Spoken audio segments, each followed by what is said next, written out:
አሻም ወዳችሁ ምትወዱኝ አሻም ቤተሰቦች እንዴት ናችሁ? ሰላም ናችሁ? ባለፈው ሳምንት ስለ መፈንቅለ መንግስቱ ተጫውተን ነበር። አላለቀም ብያችሁ አይደለም? ዛሬ ይቀጥላል ማለት ነው። አሪፍ ወሬ ተሰማላችሁ። ከኛ ጋር ቆዩ። እንግዲህ ታሰሱ ግርግር ትላንትና ከተጀመረ 60ኛ ዓመት ደፈነ። ታሰሱ ግርግር ዛሬም 60ኛ ዓመቱ ላይ ነን ያለ ነው። በቀዳማዊ ኃይለ ሥላሴ የተደረገው መፈንቅለ መንግስት የሆነ እሳቸው ነው ይያል እና ወርቅነህና ጀነራል መንግስቱ ላይ ገርማሜ ነው እነኚህ ሆኖ በጣም ሲጠነሱ በጣም ከፍ አለ ማለት ነው። ጀነራል መንግስቱ ምኑት በቃ እኔ ጥሩ ኑሯል፣ ግን ህዝቡ ተበደለ። ክብር ዘበኛ ወታደሮች ናቸው። ክብር ዘበኛ ወታደሮች ቀደም ብሎ የተዘጋጁበት ናቸው በዚህ መንገድ ማለት ነው። በነገራችን ላይ ከሁለት ወገን ነው፣ ከተማሪውም አለ ከወታደሩም አለ። ወታደሩ ሲባል ክብር ዘበኛ ብቻ ሌላው ላይ አይወክልም። ጀነራል ሙሉጌታ ቡሊ ይሄ ነገር እንዴት ነው በጣም እዚህ አካባቢ ገርማሜ እንደዚህ መረጃ አለ ምናምን ሲሉ እኔ እንደውም አንተን እንደተጠረጠርኩት ራስ ዋና ከሽፍ የሚባሉት ጀነራል መርድ ናቸው። ለሳቸው ማን ነገር የሚባል ነው። ሁለት ሰዎች ናቸው። አንደኛው ከመፈንቅለ መንግስት አድራጊዎቹ አንዱ ሄዶ ነግሯቸዋል ነበር። በሌላ በኩል ግን በዋናነት ለሳቸው ነገሩ የሚባሉት ወይዘሮ ቆንጂት አብነት እሳቸው ናቸው። ወይዘሮ ቆንጂት የራስ አበበ አረጋይ ሚስት ናቸው። እንግዲህ እንዳልኳችሁ ራስ አበበ አረጋይ ተይዘዋል። እሳቸው እንግዲህ የንጉሱ ቀኝ እጅ ናቸው። በነገራችን ላይ በእናቴ በኩል ዝምድና አለን። ራስ አበበ አረጋይ እንድታውቁ ፈልጋለሁና ዛሬ መፈንቅለ መንግስት አይደል። በነገራችን ላይ የኢትዮጵያ እግር ኳስ ፌዴሬሽን የመጀመሪያው ፕሬዝዳንት ናቸው እሳቸው። ታዲያስ በ1927 ኮሚኒቲው እንግዲህ በዚህ የነበሩት የኢትዮጵያ ብሔራዊ ቡድን ያኔ ከፈረንሳይ መርከበኛ ቡድን ጋር ሲጫወት ሜዳው እንዲፈቀድላቸውና የእሳቸውን በጎ ፈቃድ እንዲያገኙ ሄደው እርሶ ይምሩን ብለው እሳቸው እንግዲህ በሽታ ተቀብሏል ነው። ቡድኑም ካሸነፉ በኋላ 3 ላይ እየጨፈሩ ወደ እሳቸው ቤት ሄዱት። ስለዚህ እሳቸው በፈቀዱ ጊዜ ነው ሜዳ የሚያገኙት። አንድ ነገር ለማድረግ ሲፈልጉ እሳቸውን ያስፈቅደውና የኢትዮጵያ እግር ኳስ ፌዴሬሽን ፕሬዝዳንት እንደሆኑ መገመት ይችላላችሁ። በዘር ቢመጣ ኖሮ በዚህ በኩል በቤተሰብ ቢመጣ ኖሮ እኔ እኮ ፌዴሬሽን ፕሬዝዳንት ሆን ነበር ማለት ነው። በዛ በቤተሰብ ቢመጣ ኖሮ ከእሳቸው በተዋረደ በምናምን እጀነስታቸዋል። ያው እንደጃኔ ነው ዛሬ ካባርጌ ምናምን ነገርና ለስልጣኔ እጅል ተነሱ ይገባል ይቅርብ ይያለው ተነሱ እና እንግዲህ ያው መፈንቅለ መንግስቱ ተካሄደ። ከዛ ወይዘሮ ቆንጂት ደውለው ያው እሳቸው እንግዲህ ተጠርቶ ሄዱ። ከቤት ተጠርቶ ሄዱት ባለቤታቸው ማለት ነው። ራስ አበበ አረጋይ ተጠርቶ ሄዱት እና እንግዲህ እቴጌ መነን ታሟል ተብሎ ነውና ደውለው ያው ቤተ መንግስትም ደውዬ አልደረሱም ብለውኛል። እቴጌም አልታመሙም። ስለዚህ የሆነ ነገር አድርግ ዶ ከሌል ተናኝ ወርቅ እንዴት እንደተገናኙ አይታወቅም። ተናኝ ወርቅ ማለት ግን የጃኖ የመጀመሪያ ልጅ ናቸው። ከእሳቸውም ጋር ተነጋግረው ነው በዋናነት ቆንጂት አብነት ቢቢሲም ዘግቦታል። ዋና መፈንቅለ መንግስቱን ታሽቶ ያደረጉ ናቸው እሳቸው ናቸው ብሎ ነው ወይዘሮ ቆንጂት ማለት ነውና ለመርድ ነገር በነገራችን ላይ ጀነራል መርድ እኮ ከቤቱ እየወጣ እያለ ነው ተጠርቷል። ክብር ዘበኛ ቴጌታ ሟል ተብሎ እኮ ተጠርቷል። እየወጣ እያለ ስልክ ይፈልጋል ተብሎ ተጠርቶ ኧረ እነኝ ሰዎች እኮ እንደውን ነገር አስበዋል ነው ነቄ ተባለ። ከዛ በኋላ ነው እንግዲህ ከዛ ጀነራል መንግስቱ እንት ብሎ በወታደሮች ደሞዝ ጉዳይ ለመነጋገር ነው በአስቸኳይና ምናምን ተብሎ እሺ ያሉ ጀነራል ከበደ ገብሬ ይነግሯቸዋል። ከበደ ገብሬ ግን እሳቸው ምክትላቸው ጀነራል ከበደ ገብሬም እኮ የኢትዮጵያ እግር ኳስ ፌዴሬሽን ፕሬዝዳንት ናቸው። እሳቸው ደግሞ 1941 የኢትዮጵያ ክለቦች የመጀመሪያ ጊዜ ራሳቸውን ችሎ ከማስታወቂያ ሚኒስቴር ወጥቶ ራሳቸውን ችሎ ፌዴሬሽን ባቋቋሙ ጊዜ የተመረጡ የመጀመሪያው ፕሬዝዳንታቸው ጀነራል ከበደ ገብሬ ታዲያ ኮንጎን ዘምተዋል እኮ በጣም በትልቅ ቦታ እንትን የሚያደርጉ ናቸው ጀነራል ከበደ ገብሬ። ያ በኋላ እሳቸውን በመፈንቅለ መንግስት ደርግ ገደላቸው እንጂ በጣም ስንት የተማሩ ሰው እኮ ነው እኛ እኮ ያጣ ነው በዚህ በመፈንቅለ መንግስት። ታዲያስ አሁን ራሱ የአቶ መኮንን ሀብተወልድ እሳቸው እንግዲህ መንግስቱ አይደለም የተገደሉት መንግስቱ በተባሉ ሰዎች የተገደሉ ናቸው ወንድማማቾቹ። እኛው በዛን መንግስቱ ተገደሉ። እኛው አካለ ወልድ ሀብተወልድና አክሊሉ ሀብተወልድ ደግሞ በሻለቃ መንግስቱ በሚመራው ደርግ ተገደሉ። ሶስቱም ወንድማማቾች በመንግስቱ በተባሉ በሚመራው ወታደሮች የተገደሉ ናቸው። ያው በሚሊተሪ ተገደሉ በጥቅሉ ሲጠቀለል ማለት ነው እነኚህ ማለት ነውና ያው እነኛን እንግዲህ ገቢ ካደረጉ በኋላ ጀነራል መንግስት ማለት ጀነራል መርዕድ መንገሻም ጦራቸውን እንትን አድርጎ ኦኬ መፈንቅለ መንግስት እየተደረገ ነው ከእንደዚህ እየተደረገ ግን አንድ ነገር ደግሞ የሚነገር አለ በመሃል እንግዲህ መንግስቱ ነው ገባ ወጣ ይልና በስልክ ተነጋግሯል የሚባል ነገር አለ ከጀነራል መርዕድ መንገሻ ጋር እንግዲህ የስልጣን ጉዳይ አለች ይመስላል እንግዲህ እዛ ውስጥ ጀነራል መርዕድ መንገሻ እንግዲህ ከዛ በኋላ መፈንቅለ መንግስቱ እኮ እንትን አለ ብቻ አለ የሚባል ነገር አለ አይታወቅም ምን እንደሆነ አይታወቅም ተነጋግሯል የሚባል ነገር አለና ወይ ጀነራል መርዕድ መንገሻ ስልጣን ያነሰው ነው አንፈልግም በሚል ምክንያቱም ጦር ሰራዊት ዋና መፈንቅለ መንግስት ያደርጋል ተብሎ የሚጠረጠረው ጦር ሰራዊት ነው ሁሉ ቀን አናሳ ነገር ነው ምክንያቱም ለክብር ዘበኛ ወታደር ነው ብዙ ጥሩ ነገር የሚደረገው በደሞዝም ባያያዝም በምንም በቃ ለንጉሱ ዘውድ ጠባቂ ስለነበሩ እነኚህ ሁሉ ቀን በእነኚህ ቀኑባቸው እናደዱባቸው የታች ቤት የላይ ቤት በሚል ነው እንትን በሚሉት ማለት ነውና ለጀነራል መርዕድ እንግዲህ ይሄ ነገር አለ ይባላል ከዛ ውጪ ደግሞ በቃ ለንጉሱ ታማኝ በመሆን መፈንቅለ መንግስቱን መክሸፍ እንዳለበት አምኖበትም ሊሆን ይችላል እንግዲህ የትኛው ነው የሚባለው ነገር ምንም የታወቀ ነገር የለም ምክንያቱም ሞተዋል እንግዲህ ጀነራል መንግስቱ ነው እንግዲህ ብዙ ነገር ሳይናገሩ በነገራችን ላይ ጀነራል ጽጌ ዲቦ አልታጠቁም ብዙም ነገር አልተሳተፉ ተገለዋል የተገደሉት እንግዲህ እሳቸው አንድም ያው እንግዲህ ሚስጥር ብዙ አቃሉ ተብሎ ነው ልክ እንደ ፋንታ በላይ ማለት ነው እንግዲህ ቅድም ያልኳቸው ስልጣንም ነገር አለ የለም 81 መፈንቅለ መንግስትም እኮ እንደዚህ ነው እንግዲህ ጀነራል ፋንታ በላይ ነው እሳቸው እንግዲህ ሲቪል ሆኖ መጨረሻ ነው ስብሰባ የገቡት ጀነራል መርዕድ ንጉሴ ነው የሚመሩት አጠገባቸው ደግሞ ሌሎች ሰዎች አሉና ይሄ ነገር ይመራል ተብሎ የሚጠበቀው እንግዲህ ያው መፈንቅለ መንግስት ሁሉ ነገር አቀረባበረው ምናምን ነገር እንግዲህ ፋንታ በላይ ናቸውና ያው እሳቸው ስልጣን ሲመጡ መሪነቱን ቦታ ያዙ ሌላ ሰው ነው ከዛ በኋላ ወደ ውጭ ወጡ ከዛ በኋላ አልተስማሙ የሚባል ነገር አለና መፈንቅለ መንግስት የሚከሽፉት አንዳንዴ በስልጣን ያለ መስማማት ነው ይሄ ነበር አልነበረም እንግዲህ ያው የሚታወቅ ነገር የለም ግን አንዳንድ ነገሮች ሲታዩ ከመነሻቸው እንዲህ አይነት ነገሮች ይዘዋል የሚባል ነገር አለ ዞሮ እንግዲህ ጀነራል መርዕድ መንገሻ ጦራቸውን ማሰባሰብ ጀምሩ ትልቁ ነገር የሰሩላቸው ጀነራል ከበደ ገብሬ ነው በቃ በዛም እንትን ያሉ ጦሩን አሰባሰቡ ከዛ በኋላ ናግጠመን ነው የተባለው እኔ ዋና ቦታቸው እንዳልኩ እንግዲህ ክብር ዘበኛ ይዘዋል ማለት ነው ብዙዎቹ እንግዲህ በኋላ ክብር ዘበኛ ተሸንፎ ሸሸ ምናምን ተባለ በየቦታው በጣም ግድያ ነው በተለይ ሐሙስ ምናምን ነገር ትልቅ ግድያ ነው ውጊያ ነበርና የክብር ዘበኛ ወታደር ሙሉ ለሙሉ ቢዋጋ ኖሮ ያሸንፋል የብዙ ሰዎች እምነት ማለት አንደኛ የሰለጠነ ወታደር ነው ሁለተኛ ነገር ደግሞ ውጊያ ብቃት አለው ካም የክብር ዘበኛ ወታደር 5 ዙር ኮሪያ ሄዶ ተዋግቷል ጦር ሰራዊት አልተዋጋም ጦር ሰራዊት በአዲስ መልክ ከተቋቋመ በኋላ ውጊያ አላደረገም በኋላ ነው የመጣው ከዚህ በኋላ ነው የመጣው ውጊያ ልምድ አለ የሚባለው በቃ የተማሩ ሰዎች እንደገና ደግሞ ጥሩ መሪዎች የውጊያ መሪዎች አላቸው የሚባለው ክብር ዘበኛ ነው በትክክል ቢዋጋ ኖሮ ጦር ሰራዊትን ያሸንፈው ነበር ግን ምንድነው የክብር ዘበኛ ወታደሩ አልተነገረውም በደንብ አላማው አልተነገረውም በቃ መፈንቅለ መንግስት ነው ክብር ዘበኛ መያዝ አለበት ተብሎ አልተነገረውም ከላይ ያሉት ብቻ ናቸው የሚያውቁትና በዚህ የተነሳ ውጊያው እንደውም ከዛ በፊት እኮ በድብድብ ራሱ ጦር ሰራዊት ብዙ እንትን አድርጓል ማለት ነው ይሄ ከመሆኑ ይሄ እንግዲህ አሁን ታሳስ አይደል ይሄ ከመሆኑ ከአንድ ወር በፊት እኮ ክብር ዘበኛና ጦር ሰራዊት ሜዳ ላይ ተደባድበው ክብር ዘበኛ መድፍ ሁሉ ተኩሷል ታዲያስ መድፍ ለኳስ ተደባደቡ ከበደ መታፈሪያ ነው የነገሩ ኢንተርቪው አድርጋቸው ማለት ጋዜጣ ላይ ይኸው ጋዜጣውን ተመልከቱ ያርሱን እንኳን ይሁት መድፍ ተኩሶባቸዋል ክብር ዘበኛ ጦር ሰራዊት ላይ ማለት በጣም ተደባደቡ ሜዳውን በሙሉ በቃ አጥሩን በሙሉ ነቃቅሎ ተደባደቡ ጦር ሰራዊት እኮ መጀመሪያ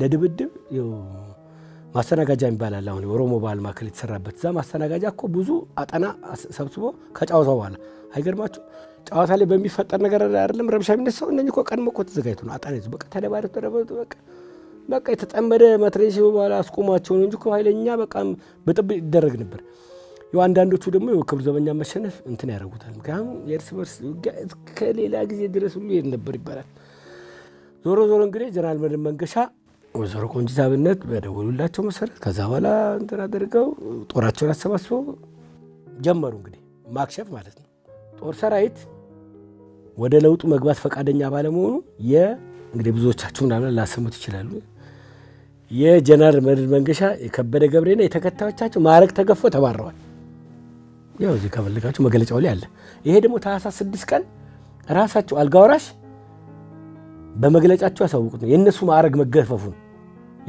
በተለይ የሁለቱ ማዕረግና ተከታዮቻቸው መገፈፉን ለውጥ ፈላጊ ያለመሆናቸው እንደገና ለወታደር መነሻ ደሞዝ 26 ብር ነበር 40 ብር አስገቡ ለመኮንኖቹም ባቡ ወታደሩን ለመያዝ ማለት ነው በመግለጫው ላይ አለ የታገዱ ተማሪዎች በሙሉ እኮ እንዲመለሱ ተደርጓል መሬት የተወሰደባቸው መግለጫው ላይ አለ ድንቁርናን ከመካከላቸው አጥፍተው በአእምሯቸው መራቀቅና በኑሮ ደረጃ እየገፉ የሚሄዱ የዓለም ህዝቦች ላይ የኢትዮጵያን ህዝብ ሊያደርሰው የሚችል የማይፈጸም የቃል ተስፋ መስማት ሳይሆን እውነተኛ ተግባር ላይ የዋለ የህዝብ የአእምሮና የኑሮ ድገት የአገር ሀብት ልማት ፕሮግራም እስከዛሬ ድረስ ተዘርግቶ ካለማየቱም በላይ ከጥቂት ዓመታት ወዲህ ነጻነታቸውን ያገኙ የአፍሪካ ሀገሮች እንኳን ሳይቀሩ በሚፈጽሙት የስልጣኔ እርምጃዎች የኢትዮጵያን ህዝብ እየቀደሙና ወደ ኋላ እየጣሉ ወደፊት የሚገሰግሱ መሆናቸው ለኢትዮጵያ ህዝብ ዕለት በዕለት ግልጽ እየሆነለት ሄደ። ይህም ሁኔታ ካለፉት 2 ዓመታት ወዲህ የኢትዮጵያን ህዝብ የረጅም ተስፋ መጨረሻ ደረጃ ላይ ደረሰው። ይህም ከመሆኑ የተነሳ ከጥቂት ጊዜ ወዲህ የተጀመረው የህዝብ እንቅስቃሴ እነሆ ዛሬ ስልጣንን ጨብጦ ለኢትዮጵያ ህዝብና ለሀገሪቱ መድህን ከመሆን ደረጃ ላይ መድረሱን ለኢትዮጵያ ህዝብ ልገልጽላችሁ እድል በማግኘቴ ደስታዬ ፍጹም ነው። በነገራችን ላይ ባለ 11 አቋም መግለጫ ነው የወጣው። የዛን ቀን ታህሳስ 6 ነው ታህሳስ 5 ቀን ባለ 11 አቋም ታህሳስ 6 ቀን ደግሞ እነኛ ማድረግ መገፈፉ ማለት ነው። ራሳቸው አልጋ ወራሽ ማለት ነው። ያው ሲመጡ ጃነው ያው ተገድጄ ነው ምናምን ብሎ ግን በደንብ ተቀርጾ ነው። እኔ ይሄ አልጋ ወራሽ ድምጽ ነው የምትሰሙት። ለውጡ እንዲ ነው ብለው እና በዛ እንግዲህ ያው ሰዓት ላፊሉ ታውጆ ነበርና ብዙ ነገር ነው እንግዲህ 11 አቋም መግለጫውን በግል ብደውልኝ ሰጣቸዋል። ግን ምን ያደርጋችሁ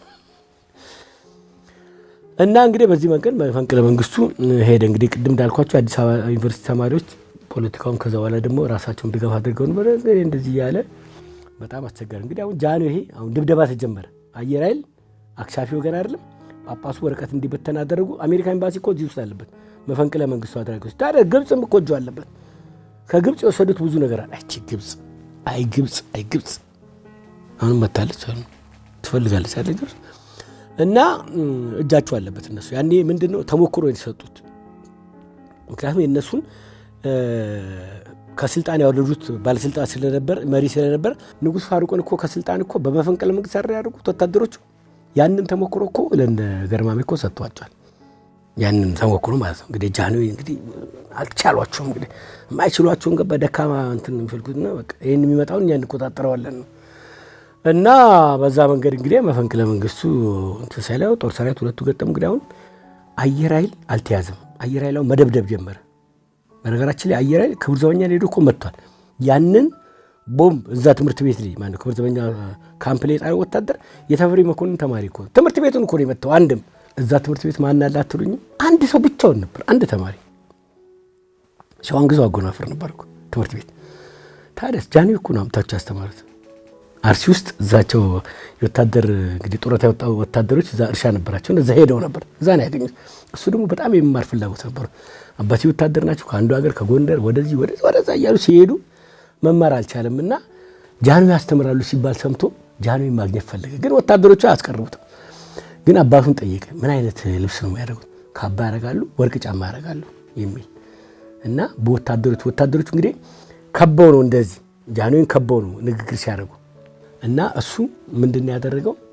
በወታደሮች በኪሱ ኳስ ይዟል። ኳስ አይለየውም እሱ። ወታደሮቹ እንግዲህ እግራቸውን ከፍተው የሚቆሙት እንግዲህ ጠላት ምናምን እንደዚህ ዞር ይያሉ። በስር በኩል ይገባል ብለው ማንንም አልጠበቁም። ሸዋንግዛው በስር ተሽለክሎ ደረሰ። አባትዬ ነገሩት ወርቅ ጫማ የለም ማንን እንትን ይበል እና ካባ ይለብሳሉ ብለው ነግረውታል። ይሄ ካባ ያለ ከዛ ካባ ያረጉ ሰው አየና ተሽለክልኮ ማለት ነው ተንሸራቶ እንትን ይለው እግራቸውን ንቀረው ከዛ ወደቁ። እሳቸው ሪጎር ያሰጣል ማወዳደቃቸው እስቲ እንዴት ነው ሸዋንግዛው እንደጣለ ጠይቁት። አሜሪካ ጋር ያላቸው አናግሮስ በቃ ያዘ በቃ እግራቸው ያዘ በቃ እንደ ብለው ቀብረው በቃ ሊገሉት ቤት በኩል ጠላት መጣ። ማን ይላከብን ተውታሉ። ምን ፈልገህ ነው? ያው አባቴ አስተምረኝም እንደዚህ ነው ብለው ነገራቸው። አዲስ አበባ ይዘው መጡ። ቤተ መንግስት አደረጉ። ከዛ በኋላ አዳሪ ትምህርት ቤት እንዲገባ ተደረገ። ተፈሪ መኮንን እንግዲህ ተፈሪ መኮንን ብዙዎቹ እንግዲህ ሻፓ ያላቸው ቤተሰብ ልጆች የሚማሩበት ነው ተፈሪ መኮንን። ይሄ ነገር ሲቀሰቀስ በሙሉ ልጆቹን ከአዳሪ ትምህርት ቤት አመጣ። እሱ ማን ይወሰደው? ጃንሆዮች ናቸው። ማን ይወሰደው? በቃ ትምህርት ቤት ቀረ። በኋላ አንድ ተማሪ ያገኘ ሁሉ ሲደበደብ ትምህርት ቤቱ ባንዲራ ዋጋው ቆሞ እሱ ነበር ትምህርት ቤቱ ሲደበደብ እና አንድ ተማሪ ያገኘ ከሱ ጋር የሆነ መኪና ያገኙና ሊነዱ ብሎ ኢንስትራክሽን አድርገው ሊነዱ በኋላ ሸው ሞቶ ወታደራል ደንግጠው ሮጡ እና ከዛ ልጅ ጋር የዛን ጊዜ ተለያዩ። አሜሪካ ሀገር ከ30 ዓመት በኋላ ነው የተገናኙት። ሸዋንግዛው ማለት ነው። ጠይቁት አሜሪካ ሀገር ነው ያለው ሸዋንግዛው። እና እሱ እዛ ትምህርት ቤት ነበር ያለው ሲደበደብ ማለት ነው በዚህ በመፈንቅለ መንግስቱ። እና በዚህ መንገድ ነው መፈንቅለ መንግስቱ እንትን አድርጋ በኋላ እንግዲህ ያው እንግዲህ እየበረታ ሄደ። አሁን እንግዲህ ጳጳሱ ትልቅ ሚና ተጫውተው ወረቀት እንዲበተን ተደረገ። ጦር ሰራዊት ከዚህ ገባ። ከዛ በኋላ አየር ኃይል በዚህ መደብደብ ጀመረ። ከዛ በኋላ እንግዲህ ንጉሱ እየመጡ ነው ተባለ። እንግዲህ ንጉስ ያስፈልጋል። እንግዲህ ንጉስ ከሌሉ እንትን ይደረጋል። አንድ ድርድር ተደርጎ ነበር በዚህ መሀል ከጀነራል መርዕድ መንገሻ ጋር። ጃኔ እንግዲህ አስተዳደር ለውጥ እንዲያደርጉ ብዙ ጊዜ ይጠየቅ ነበር። ሁሉ ነገር በሳጆች ነው። ህገ መንግስቱ ምናምን ሁሉ ነገር በንጉሱ እጅ ነው ያለው እና አንዳንድ ስልጣን ይልቀቁ ተብሎ ነበር። ስልጣን በቃ ለምሳሌ ጠቅላይ ሚኒስትሩ በፓርላማ ይመረጣል፣ ሌላ ውሳኔዎችን በፓርላማ እንዲሆን እሳቸው ብቻ ከሚወስኑ ተብሎ ለጀነራል መርዕድ መንገሻ ተነግሯቸው ነበር። ሲመጡታል አርድ ከመምጣታቸው በፊት ተው ከመምጣታቸው በፊት ነው እንግዲህ እሳቸው እንግዲህ በአስመራ በኩል እኮ ነው የሚገቡት። በዚህም አዲስ አበባ አይገቡም። አስመራ ደግሞ ዋናው አስተዳዳሪ ያለው እንግዲህ ያው እንግዲህ መንግስቱን ወክሎ እዛ ያሉት እንግዲህ ጀነራል አብይ አበበ ናቸው። ጀነራል አብይ አበበ እንግዲህ ጃኔ ቤተሰብ ናቸው። የልዕልት ፀሐይን ነው ያገቡት እንግዲህ በወሊድ ምክንያት ወለጋ ገዢ እያሉ እሷ በወሊድ ምክንያት ሞታ ያው ልዕልት ፀሐይ ሆስፒታል አሁን ጦር ኃይሎች ሆስፒታል የሚባለው እኮ እሷን በእሷ ስም የተሰየመ ነው ትልቁ ጦር ኃይሎች ሆስፒታል። እንግዲህ ሁለቱም ልጆቻቸው እኮ በወሊድ ነው። ዘነበ ወርቅም ያው እንደዚሁ ታማን የሞተችው ልዕልት ፀሐይም እንደዚሁ የእሳቸው ባለቤት ነበር ጀነራል አብይ አበበ። ጀነራል አብይ አበበ እንግዲህ ቀኝ እጅ ናቸው እሳቸው ማለት ነው። ያው እሳቸው ደግሞ እንግዲህ እዛ እንትን ካሉ ያው ገቡ። እዚህ ከገቡ በኋላ እንግዲህ አሁን ጀነራል መንግስቱ ላይ ቃል ተሳካም ማምለጥ ጀመሩ። በነገራችን ላይ የያዟቸው ሰዎች ገበሬዎች ናቸው። 20 ሺህ ብር አግኝተዋል። ሽፍቶች ነበር የሚባሉት ያኔ ሽፍቶችን ያዙ ተብሎ ነበር እንትን የሚደረገው ማለት ነው። 20 ሺህ ብር አግኝተዋል ማለት ነው።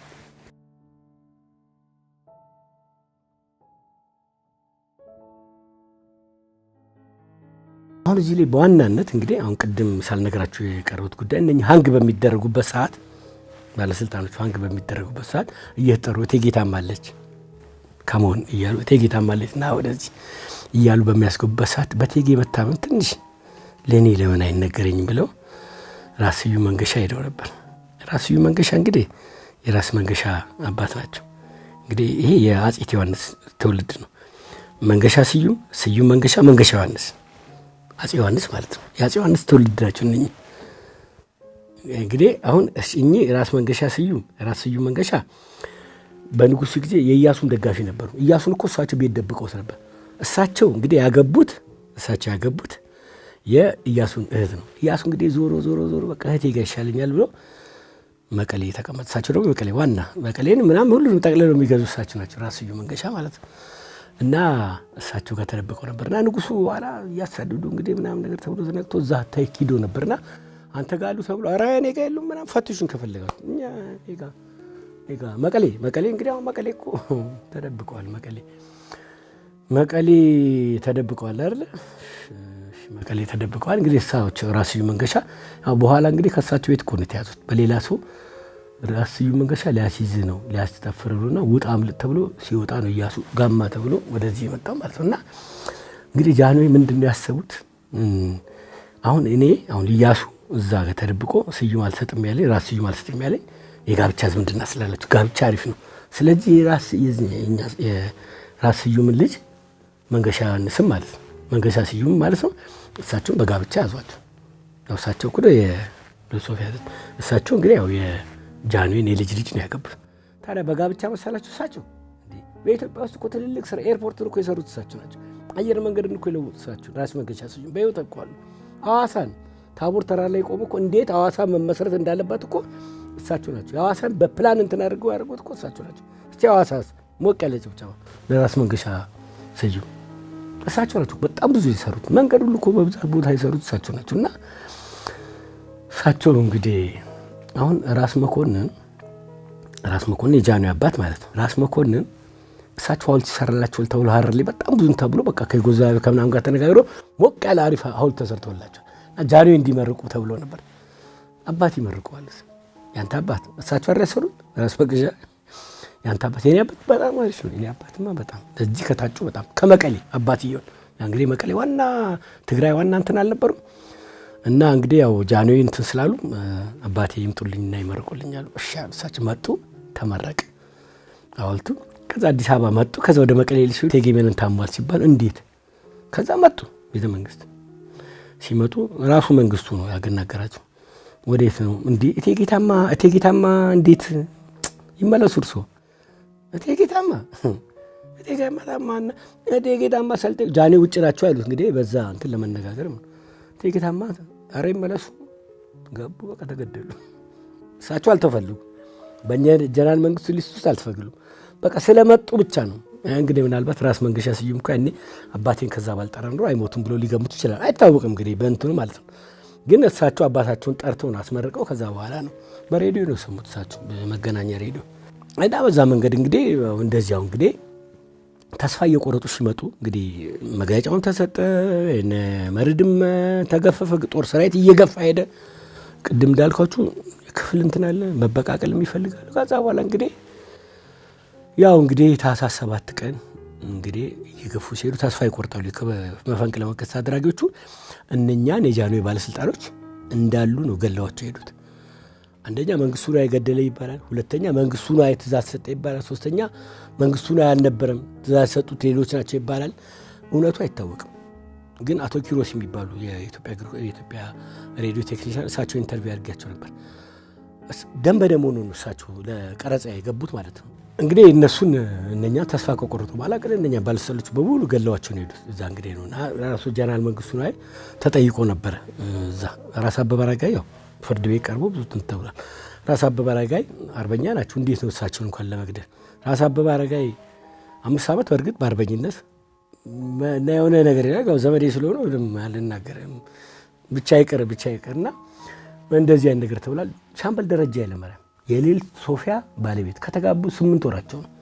ልዕልት ሶፊያ ደስታ የጃንሆይ ልጅ ናቸው፣ የተላኘ ልጅ ናቸው። እሳቸው ነው ያገባው ሻምበል ደረጃ ኃይለማርያም። የኃይለማርያም ማሞ የጦሩ ገበሬ ፈረሱን እንደሰው አስታጠቀው እሳቸው ልጅ ነው ሻምበል ደረጃ ኃይለማርያም። ታዲያስ ቤተ መንግስት ጃንሆይ ልጃቸውን የሰጡት በታንክ ነው በርግዶ የገባው። ግን እዛው ወዲያው ጣሉት። ደረጃ ኃይለማርያም በጣም በጀግንነት የተዋጋ ነው። በጣም እንደገና ደግሞ አንድ መቶ አለቃ ሰለሞን የሚባሉ ናቸው። እሳቸው ናቸው መቶ አለቃ ሰለሞን ተስፋዬ። እሳቸው እንትን አድርገዋል።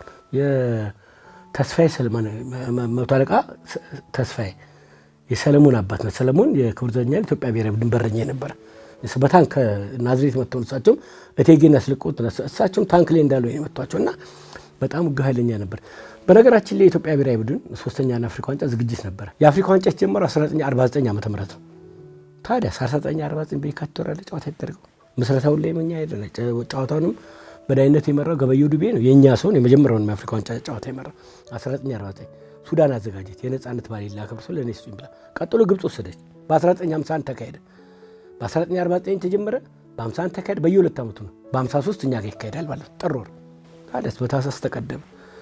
ከዛ በኋላ አፍሪካ ዋንጫ በአመቱ እኮ በ1954 ነው የተደረገው። ከዛ በኋላ እኮ ተዛብቶ እንደገና ተገልብጦ ሙሉ ጎዶሎ ቁጥር የሆነው እንግዲህ ደቡብ አፍሪካ ነው በቅርቡ የዛሬ 6-7 ዓመት እንጂ ያንን ከጎዶሎ ቁጥር ወደ ሙሉ ቁጥር የቀየረው መፈንቅለ መንግስቱ ነው። የመፈንቅለ መንግስት ስንት ነገር ሰርቷል እኮ። በነገራችን ንጉሱም ከተመለሱ በኋላ ቅድም ጃንሆይ አስተዳደር ለውጥ ያድርጓ ሳይመጡ ብለው ጀነራል መርን መንገሻ አማክረው እምቢ አላሉ። ከዛ በኋላ ከመጡም በኋላ እኮ ለጃንሆይ አቅርበውለታል። ጀነራል አብይ አበበ፣ ኮሎኔል ታምራት ይገዙ፣ ሉላ አስራተ ካሳ ምናምን ለውጥ እንዲደረግ ማለት በጣም ነው ደስ ብሎኛል። በእውነት እናንተ ትልቅ ሰዎች ናቸው። በታተናቸው ሉላ አስራተ ካሳን አስመራ፣ ታምራት ይገዙን ጎንደር፣ አብይን ወደ በቃ በትንትን አደረጓቸው። ከዛ በኋላ እንግዲህ ያው ሰውዬው እኮ ጃንሆይ ቀላል አይደለም። ካባቸው እንዲህ ያደረጉ ብዙ ነገር እንታርጋ በኢትዮጵያ ብዙ ለውጥ አምጥቷል። በትምህርት ወታደር ስል በብዙ ነገር ለውጥ አምጥቷል ጃንሆይ በብዙ ነገር። ያው አንዳንድ ነገር ደግሞ ስህተት ይኖራል ማለት ያይለወጥ በሚል ነው እነሱ እንግዲህ ለለውጥ የመጡት ማለት ነው። መንግስቱ ወርቁ ነው 3ኛ አፍሪካ ዋንጫ እንግዲህ አዲስ አበባ ሲካሄድ 54 ዓመተ ምህረት ብያቸዋለሁ አይደል? ያ ስሜት አለና መንግስቱ የሚል መንግስቱ ነው። አይ በቃ በጣም ለለውጥ ፈላጊ ነው ንጉሱ እንትን ያደረጉትን በቃ ብዙ ለውጥ አምጥቷል ምናምን ቢባል ነገር ነበርና አዲስ አበባ ስቴዲየም ሰው ንጉሱን ሸንቆጥ ለማድረግ አይ መንጌ የ3ኛ አፍሪካ ዋንጫ ሲጫወቱ አይ መንጌ ብቻ ነው እኮ አንተ ብቻ ነው 11 ተጫዋቾች ብቻ ነው ይባላል። መንግስቱ ላይ እኮ ለማለት ነው። መንግስቱ ላይ ለማለት በቃ መንግስቱ ነው። አይ በቃ አንተ ብቻ ለኢትዮጵያ ለውጥ ለማምጣት በሚል እና መንግስቱ በኋላ ጃንሆይ ጋር ቀርቦ ሊሸለሙ ሲሉ ራሱ መንግስቱ ነገረኝ።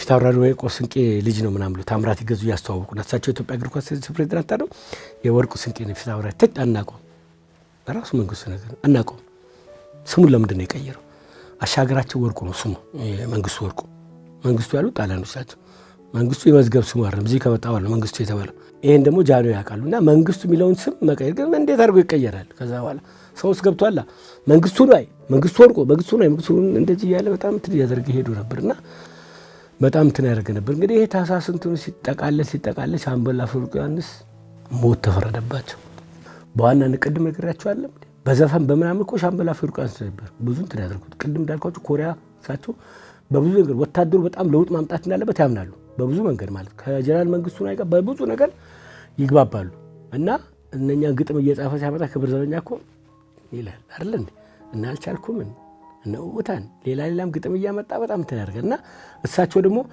መገናኛ ሬዲዮ ላይ ተሰጥቷቸው ቅስቀሳ ያደርጉ ነበር ይታወቃሉ እንግዲህ ሻምበል አፈወርቅ በየቦታው እየሄዱ ክብር ዘበኛን ተቀበሉ ንጉስ ወርደዋል ምናምን ይያሉ እሳቸውና 37 መኮንኖች ሞት ተፈርዶባቸው ነበር ፓርላማ ሁሉ ቀርበው ነበር ማለት ሁሉንም መግደል እንትን ያደርጋል ተብሎ እሳቸውን ወደ እስር ቤት ከዛ በኋላ በግዞት ሰበታ ሁሉ ነበር ብዙ እንዳይዙ ገንዘብ ሁሉ እንዳይዙ ተደርጎ ነበር አቤ ጎበኛም እኮ ያኔ በርግጥ አቤ ጎበኛ ከዚህ ከመፈንቅለ መንግስት ጋር ሳይሆን እሱ ግዞት በነበረበት ሰዓት 50 ብር ብቻ ነበር እንዲህ የሚፈቀድለት ከ50 ብር በላይ ኪሱ ናሲ ወታደር ይዞት ከዛ በላይ ከያዘ ይወስዱበታል አሁን ህግ ወጥቷል አይደል በገንዘብ ከዚህ ያህል በላይ ከያዘ ምናምን ነገር ተብሎ ብቻ አላውቅም ብቻ እንደዚህ አይነት ነገር ነበርና ሻምበል አፈወርቅ ዮሐንስ እንደዚህ ሞት ተፈርዶባቸው ነበር እንደዚህ ተደርጎ ይሄ እንግዲህ ገነተ ልዑል ቤተ መንግስት ነው ነገር የተደረገው ያቻለው እዛ ገነተ ልዑል ቤተ መንግስት ውስጥ ንጉሱ መጥተው አይተዋል ያንን ነገር ካዩ በኋላ ሁሉም የሞቱት የሳቸው ቀጅ ይችላልቸው እና ያንን ለዩኒቨርሲቲ ሰጡ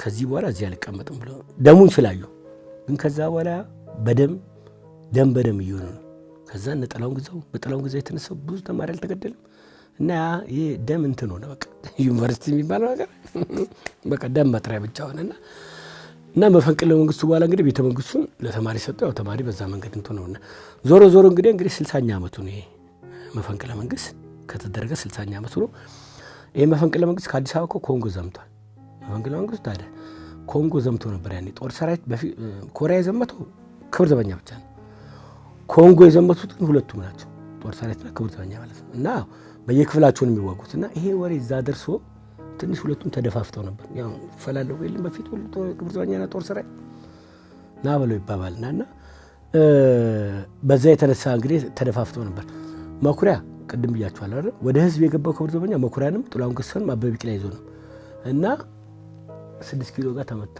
አንካሳው ነው እስከ ለተሞት ድረስ ጥይቷ እግሩስ ነበርች መኩሪያ አንበሳው ማለት ነው እና በዛ መንገድ እንግዲህ ከሰው እስከ እንስሳ ተብሎ እንግዲህ መፈንቅለ መንግስቱ በዚህ መንገድ ተካሄደ ከዛ በኋላ እንግዲህ አሁን የ66 ለውጥ አመጣ የሚባለው ይሄ ነው ወታደሮች መፈንቅለ መንግስት ማለት ነውና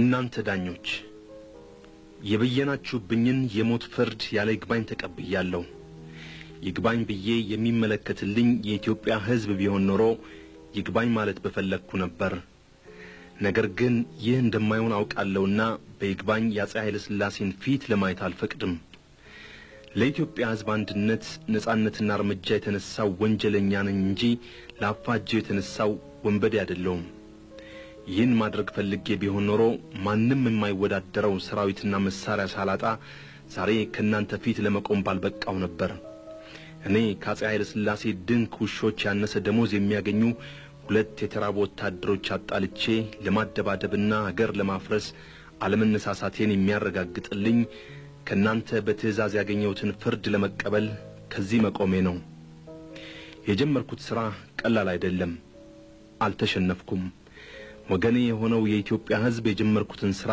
በቅርብ ጊዜ ውስጥ ፈጽሞ ራሱን እንደሚጠቅምበት አልጠራጠርም ባጭሩ በኔ ላይ ለመፍረድ የቸኮላችሁትን ያህል 10 እና 15 ዓመት በቀጠሮ የምታጉላሉት የዳውን ህዝብ ጉዳይ እንደዚህ አፋጥናችሁ ብትመለከቱትና ብትሸኙት ኖሮ የኔ መነሳት ባላስፈለገ ነበር ከናንተ ከዳኞችና የሞት ፍርድ እንድትበይኑብኝ ካዘዛችሁ ሰው ይልቅ ፍርድ ተቀባይ የዛሬ ወንጀለኛ የነገው ባለ ታሪክ ነኝ።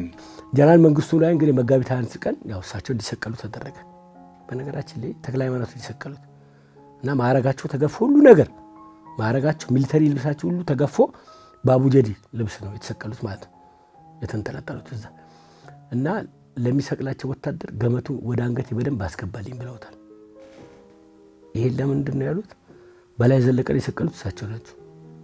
በላይ ዘለቀ 100 አለቃ ነበር ነው ክብር ዘበኛ እና በላይ ዘለቀ አንገቱ ላይ ገመዱ በደንብ ሳይገባ በጣም ብዙ ተሰቃይቶ ነው የሞተው እና ያንን ነገር ያቃሉ ይባላል። ገመዱን በደንብ አስገብቶ ነው ይባላልና በዚህ መንገድ ነበር የተጠቃለው። እንግዲህ አሁን ክብር ዘበኛ ወታደሮች ከዛ እያንዳንዱ ጥላውን ገሰሰላ በቢቀርባ ሁሉ ወደ እስር ቤት ገባ። ከዛ በኋላ ወታደሩ እንትን ተደርጓል። በነገራችን ላይ አልጋወራሽ በሰጡት መግለጫ ጦር ሰራዊት የሚባል ነው እንጂ ክብር ዘበኛ ምናምን ፖሊስ ሰራዊት የሚባል የለም። በቃ ሁሉም በአንድ ነገር ይሁን ብለው ነበር። ግን ያው ከዛ በኋላ ሳይሆን ቀረ። ያው እንግዲህ ወታደሮች ባሉበት ክብር ዘበኛም እንደ ድሮ እንትን አላደረገም። ያው ተጠቃለለ ከጦር ሰራዊት ጋር በብዙ መንገድ አቅም እንዳይኖረው እንደ ድሮ ተደረገ። በዛ መንገድ እንግዲህ መፈንቅለ መንግስቱ ከሽፎ ቀዳማዊ ኃይለ ሥላሴ ስልጣናቸውን ይዞ በዛ ቀጠሉ ማለት ነው። እንግዲህ ዛሬ ፕሮግራሜ ይሄን ይመስላል። የታህሳሱን ግርግር ያነሳውበት እናንተስ ምን ያያችሁት ምን የሰማችሁት ነገር አለና እስቲ መልእክት ላኩ። እኔ ወደ እናንተ በካሜራቸው አቀርቡኝ። ካሜራማኖቻችን ለነሱ ሞቅ ያለ ጭብጨባ ለምን ከፍ ያለ ጭብጨባ ለዳይሬክተራችን ለሜካፕና አልባሳት በሙሉ ምስጋና እንድታቀርቡልኝ ነው። አመሰግናለሁ። ቻው